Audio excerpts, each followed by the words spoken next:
Taylor Rooks and Stefan Bondy here at Knicks Media Day. Lots of sights and sounds around the facility. I want to just talk about some of the highlights of the day, starting with Scott Perry and Steve Mills. I thought it was great that the very first thing they did was thank Carmelo for his time in New York. Do you agree? Yeah, I think that was a very nice gesture, and they did pledge $100,000 to the hurricane relief funds in Puerto Rico, so that was also a nice gesture.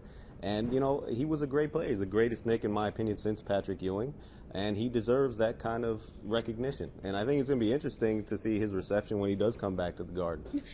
I think that there'll be a lot of cheers. Yeah? I'm anticipating cheers over boos. Yeah, I agree. I definitely agree. And I think maybe he should be in consideration to have his jersey hanging up in the rafters. That would be an interesting decision. Yeah, definitely. And okay, with Scott Perry and Steve Mills, do you like the direction that they are taking the Knicks, from what it seems? Yeah, I mean, they really had no choice. I think Phil Jackson hamstrung this franchise with a lot of the moves he made and the direction he was going. So, they had to come in, they had to start over.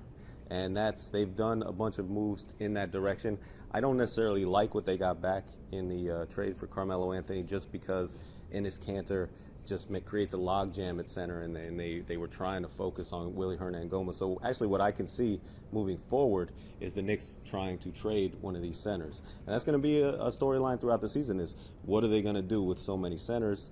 And how are they going to be looking to push one of them out? Are they going to look to trade one? We'll see. Yeah, and Scott Perry also said that he's hoping training camp sorts some of that out as well. Kristaps Porzingis also spoke. He was a joy, as always, said that he is working on being a leader, figuring out how to manage this team. How do you think he will fit into this new heightened role? Well, this is his team now, and I think he has the skills to do it. I think he has the unicorn skills, as Kevin Durant labeled him, to become an all-star. And then somebody asked him, "You think you're going to be an all-star this year?" He said, "I think so." Well, what else is he going to say? But the big question with me is his durability. How much he's going to hit physically, because a lot is going to be on his shoulders now, because Carmelo Anthony took a lot of that burden. So a lot of questions with Kristaps is he going to be able to hold up? He was injured the last 2 years. He still has a skinny frame, a 7'3" frame. So that's going to be the big question with him, is physically, can he be the guy? Now, I think that fans in New York are going to love Enes Kanter. He seems like he's going to fit in perfectly here. What are they going to enjoy about watching him both on the court and off of it? Well, on the court offensively, he is a beast. He has smooth post-up moves. He can score at will. Now, defensively is a little bit more of a struggle for him, actually a lot more of a struggle for him. Now, off the court, I mean, we saw here at Media Day, he's fun.